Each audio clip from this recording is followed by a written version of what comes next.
buhay. Hatid sa inyo ng Nescafe Classic. Ano ba ang batayan ng ating tunay na pagkatao? Ito ba'y ang ating kahinaan? Nakasalalay ba ito sa ating lahi at kulay? O makikita ba ito sa ating edad at pangangatawan? Magandang gabi, ako po si Rhea Santos. Pakinggan ang mga ekstraordinaryong kwento ng mga ordinaryong tao. Mga kwentong hango sa tunay na buhay. Bawat tao may natatagong kwento. Gusto mo bang marinig? Gusto mo bang masilip? Mga tunay na kwento. Kwentong mula sa puso. Iba't ibang damdamin. Ang kanilang tunay na buhay.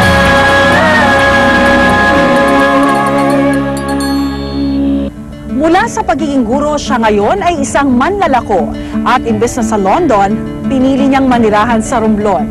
Lahat ng ito, ginawa ni Graham sa ngalan ng pag-ibig. Pakinggan natin ang kwento ng pagmamahalang marami mang kapalit, wala namang kapantay.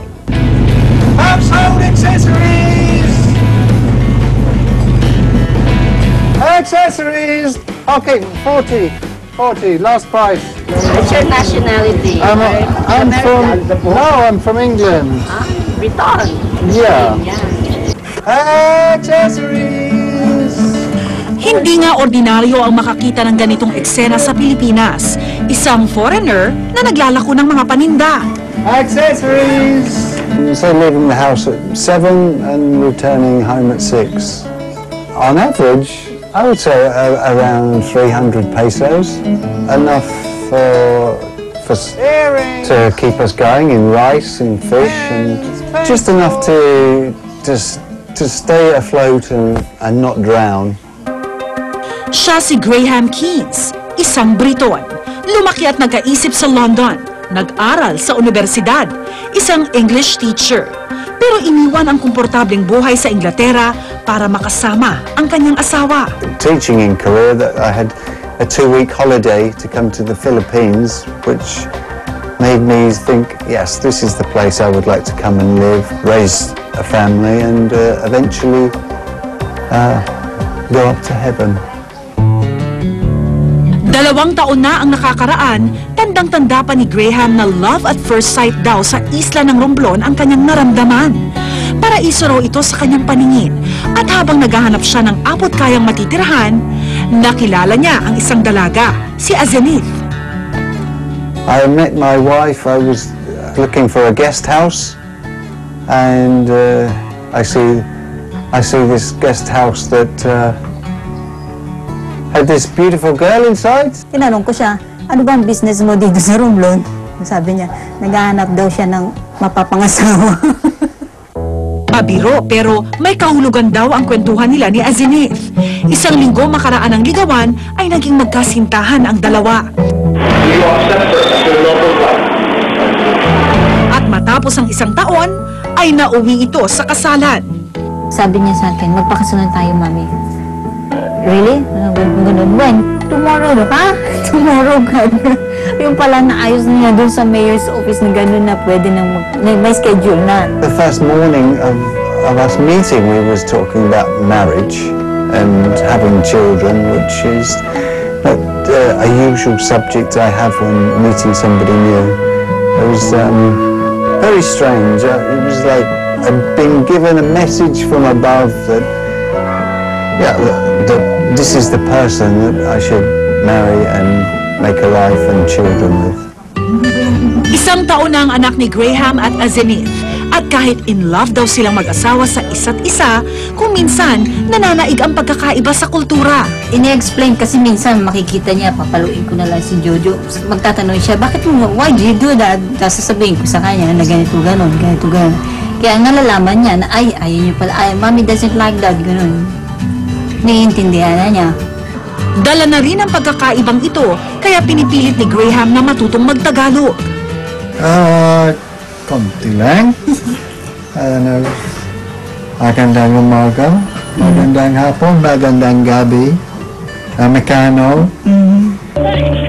Imbes na dalhin sa London ni Graham ang kanyang mag-ina, pinili niyang dito na lang manirahan at maghanap buhay. siyang nagtayo ng tindahan sa Romblon. Pero hindi naging maganda ang resulta ng una nilang negosyo. Maybe it just wasn't in the right location to make any money.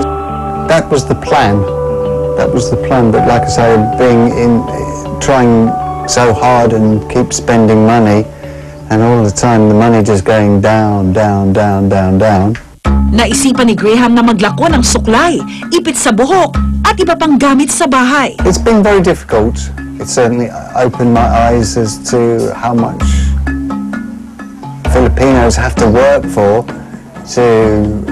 just to really put the rice and the fish on the table. Nag-hesitate na siya na gawin. Kasi nahihiya talaga siya. Pero naisip niya, nakita niya sa ibang vendors doon, bakit nila ginagawa yun? Siguro mas malaki yung kinikita. Parang napaisip siya na, pwede ko naman gawin yun. At sa tuwing may makakakita sa kanya na naglalako, hindi raw maiwasang may mga taong nagtataas ng kilay sa napili niyang kabuhayan. Even though there are some people, sabi niya na, they would question me, why do you have to do that? You have lots of money. Sinasagot niya, naiinis siya ng gano'n. Sinasagot niya na, why do you Filipinos now? You realize it. Why do you Filipinos always think that foreigners always have money? Well, my ideal is to survive. I don't need to be a billionaire or on the cover of Forbes magazine. Just be happy. Pero kung minsan, aminado si Graham na nahihirapan siyang kumita dito.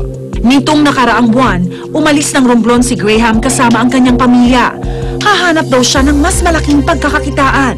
This paper is from the Bureau of Immigration, which has been approved by immigration officers that allow me permanent residency here now in the Philippines to stay and raise my wife and children. Kailangan niya ng papeles para makapag-tutor sa English. Kailangan kasi niya ng ekstrang pera. Pababa na nga yung pera. So, na-realize din niya, okay lang sa kanya na ganun. Pero na-realize din niya na, kailangan na maghanap tayo ng ibang paraan ng pagkakakitaan. Kung hindi lang issue ang pera sa kanila, sa Pilipinas na raw sana sila mananatili. Pero kung hindi pa rin umangat ang kanilang kabuhayan, maybe financially I will have to go back if I cannot put the rice on the table. That would be the only reason that I would go back to my own country. Para kay Azenith, hindi siya naghahangad ng marangyang buhay. Hindi raw niya pinakasalan si Graham para makarating sa ibang bansa. At mahirap talaga ang buhay, pero masaya pa rin kasi natututo kayong magsumikap sa sarili namin. At saka magkasama kami. Tunay na pag-ibig daw ang nagbuklod sa kanilang pagsasama. At hanggat may paraan na matutustusan ni Graham ang lahat ng kanilang pangangailangan, ang Pilipinas raw ang ituturing niyang panghabang buhay na tirahan. I came into this life with nothing. I will leave this life with nothing, and during my lifetime I just need to, sustain myself, sustain my family.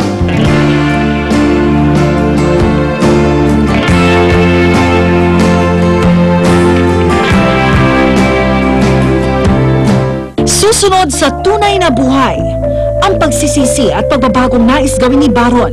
Totoo nga ba? O acting lang? Siguro after this, I could probably inspire kids to accept may problema sila.